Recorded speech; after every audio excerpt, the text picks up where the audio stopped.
Making cider is totally easy, right?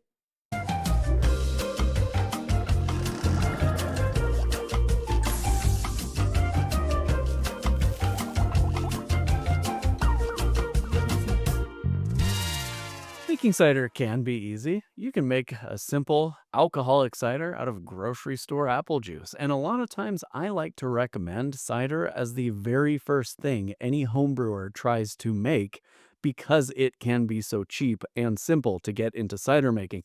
And making cider teaches you a lot of the lessons that you need to learn in order to make more advanced brews. Leaping off from making cider from grocery store juice, you get into specialty juices from local orchards or fruited ciders where you're trying to balance something big like dark cherries or blackberries against the subtleties of an apple juice. And that's where creating a cider recipe can start to get kind of complicated. But never fear, in this video, we're going to walk you through what cider is, some common ways people like to make cider, and how to balance all the flavors in your cider so you get the drink that you're looking for. And we're not going to cover it in this video, but there is a secondary style of cider called Perry, and it is a cider made from pears. We're not going to touch on that today because Perry is its own whole other topic, as evidenced by the fact that there are whole books on the subject. So as you're starting out making your cider recipe, one of the most important things is the apple juice. Where does it come from? Grocery store apple juice is generally apple juice made from a blend of different apples, and generally it's made from what are called dessert apples. They're nice, sweet, rich apples that people like to eat and therefore also like to drink. But cider is different because it's fermented. You're losing the sugar, which is kind of the cheat code to making apple juice taste good, and so all the flavors that are still in there have to stack up together to make something that's still worth drinking. And apple juice minus sugar is generally sharp or tart and bitter or tannic or astringent. And you can balance those factors against a little bit of sweetness, but generally a fermented cider is not going to be nearly as sweet as the apple juice that it came from. So store-bought apple juice can make a great cider base. Sometimes you just might need to add additional acids or tannins in order to round out the flavor profile. And there are hundreds and hundreds of different kinds of apples, and there are lots of different apples grown for cider. And so it's best to talk to the folks at your orchard to get their recommendations for what juice might make a great cider on the other end of fermentation. Apple juice is generally going to bring all the sugars with it that you require for fermentation. But some people like to do what's called chaptalization, which is adding additional sugar to the apple juice pre-fermentation so the yeast have more sugar to turn into alcohol during fermentation. And what that does is it leads to a higher alcohol by volume in your final cider. And for certain types of sugar, like turbinado sugar or brown sugar, it can bring other flavors that can complement the apple as well. Still others will chaptalize using apple juice concentrate. Those cans of frozen apple juice concentrate that you can get in the grocery store freezer section. Those do bring with them a pretty heavy hit of acid, but what they're made mostly of is sugar. And so you can chaptalize with apple juice concentrate, which will give you a higher alcohol by volume in your final cider, and it also brings in some of the tannin and the acid that is inherent to the apples. And then there are a number of different styles of cider. You can have dry still, dry sparkling. You can have sweet still or sweet sparkling. You can use Brettanomyces yeast in order to give it some farmhouse funk, or you could add fruit for a fruited cider. A lot of folks like to mix berries with cider to give it a little bit of an extra acid hit, but also a kind of nice delicate fruity flavor that really works well with the backbone provided by apple juice. Have you ever seen someone online who's made a cran apple wine? That's just a cider, but it's a cider that's flavored with cranberry. Another important component whenever building out your recipe is to be thinking about sanitization. You want to use a no-rinse sanitizer like the one-step sanitizer we have here at CraftaBrew, or Starsan, which is a no-rinse sanitizer, just to make sure that the only microbe that's in your cider is the yeast that you put in there. And yeast is an important consideration. You want to make sure you choose a yeast that's going to complement your juice. Y'all know I always like to recommend Scott Lab's winemaking handbook for a deep dive on wine yeasts. They also have a cider making handbook, and it has a bunch of information on cider yeast, And any resource out there that takes a deep dive into the specifics of a particular yeast, from nutrition to phenolics and esters to ABV tolerance, is going to be helpful in planning for what yeast you're going to use in your cider. And then the last consideration, fermentation vessel. Usually you're not going to be using actual whole fruit in a cider, and so fermenting in a carboy is fine. However, if you're going to use a lot of spices or if you are going to use whole fruit, it's really helpful to use a bucket with a brewing bag to contain that stuff so it's easy to remove when the flavor's just right. It can be very difficult to get fruit out of a carboy. There are definitely some common styles that folks like to lean into, and let's take a look at them. Of course, there's just a traditional dry cider. You can also make a sweet cider, and either of those can be served sparkling.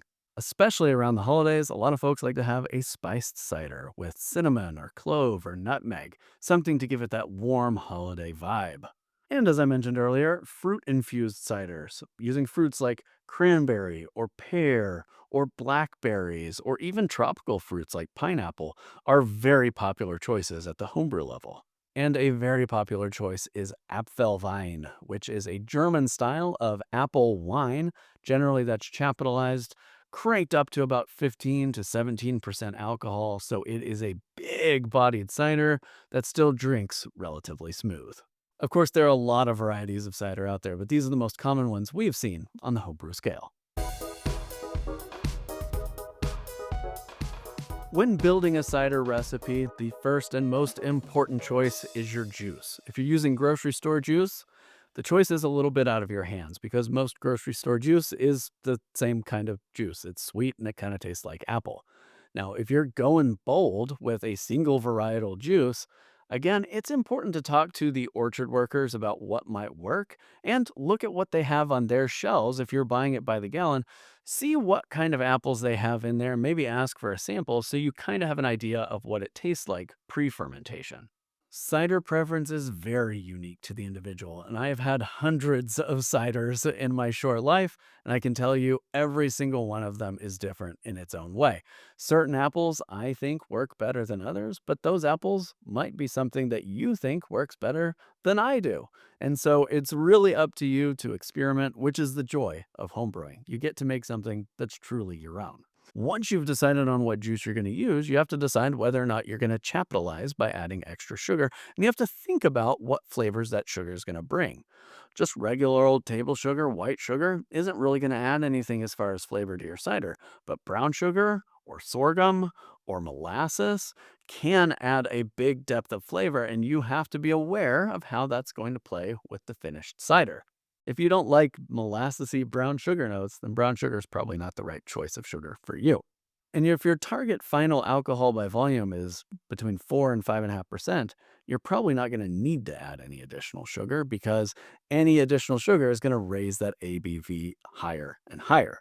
There are a number of tools out there you can use to build recipes. We'll put some links in the description, but these tools help you calculate what the ABV is going to be, especially once you start adding in things like additional sugars or fruits. Generally, a cider is going to be below 8% ABV. And so your considerations aren't as complex as if you are building out a recipe for making a beer or a wine or a mead, because there's kind of an expectation that cider is going to be kind of middle of the road as far as alcohol by volume. So instead of thinking about alcohol content, you can generally use that brain space to think about what additional flavors you are layering into your recipe. So you've picked out your apple juice. You've decided what alcohol by volume you want to ferment up to, and that has helped you make a decision on if you are adding additional sugars or fruits and how much you're going to add. Then it's time to pick your yeast. A lot of times you're going to want to use a fairly neutral yeast for cider, a wine yeast or an ale yeast, something that's not going to layer in extra phenolics or esters. But as I mentioned previously, Fermentis has a line of SAF cider yeasts, and those yeasts are selected to do different things specifically in cider, whether it's to increase the perception of fruitiness or increase the perception of sweetness on the other end of fermentation. So making your yeast selection is really important as you're building out your cider recipe because yeast can add no flavor or yeast can add additional flavors And every yeast has a different nutrient requirement, so you might need additional nutrient for certain yeast selections. Which brings us to yeast nutrient because yeast can't just eat sugar, they need their vitamins and minerals too. Yeast nutrient options for cider include diammonium phosphate, fermate K, fermate O, as well as some others that are out there on the market. And cider does need some nutrient. Apples, while they contain yeast assimilable nitrogen, don't contain enough generally for a complete and healthy fermentation. So it's always nice to supplement with a little bit of nutrient. You don't have to be super heavy-handed with nutrient for cider, but you can use some of the nutrient calculators out there to help you make decisions on how much nutrient and when to add it. Generally, what I would recommend is to follow the directions on your yeast nutrient packet and then add it right at the same time you're adding your yeast. There's no need to stagger it with a lower ABV cider. My favorite cider nutrient is fermate O. Now, the real trick to working on your cider recipe is not really in anything that happens all the way up to the point of pitching your yeast. It's what happens after fermentation, because fermentation really transforms what's inside of that carboy. And so some compounds like acids or tannins are going to taste remarkably different after fermentation than they did in the sweet juice beforehand.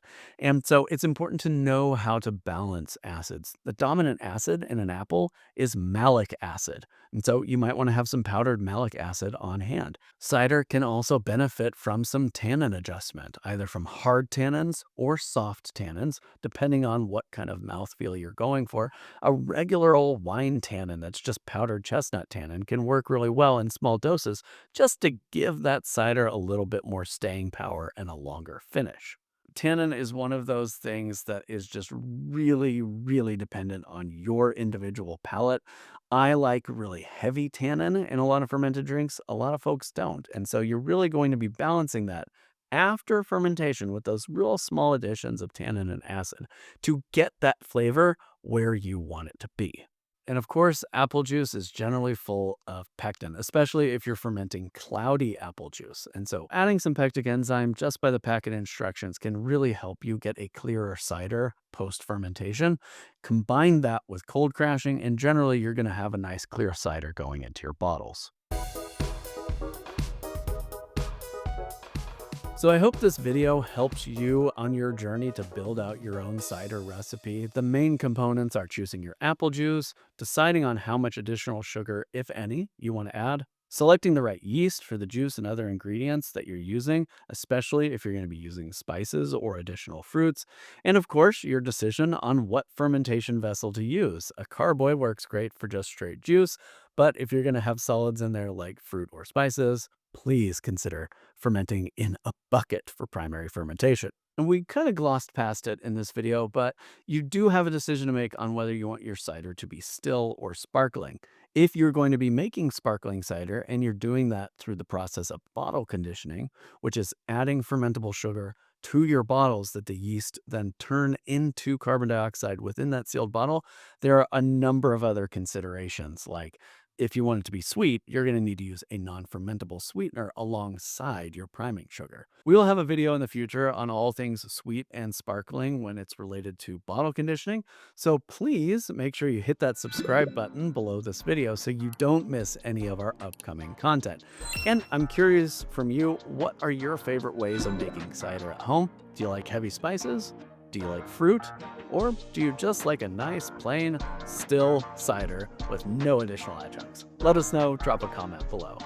Until next time, I'm BC here with CraftaBrew. Thank you for joining us, and I hope you've always got good things brewing.